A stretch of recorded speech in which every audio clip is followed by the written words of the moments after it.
మరోవైపు విగ్రహావిష్కరణ సందర్భంగా ఉప ముఖ్యమంత్రి మల్లు భట్టి విక్రమార్క మాట్లాడుతూ డిసెంబర్ 9వ తేదీకి ఎంతో ప్రత్యేకత ఉందన్నారు.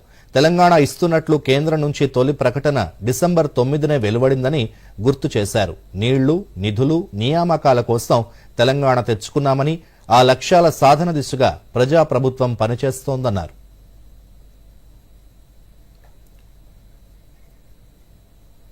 సెక్రటరీ ఈ డిసెంబర్ 9 తెలంగాణ తల్లి ప్రతిష్ట ఉత్సవాన్ని రాష్ట్ర ఉత్సవంగా చేయటానికి ఈ రోజు రాష్ట్ర ముఖ్యమంత్రి గారు శాసనసభలో ఒక ప్రకటన చేసిన సంఘటన కూడా మీ అందరికీ తెలియజేస్తా ఉన్నాం.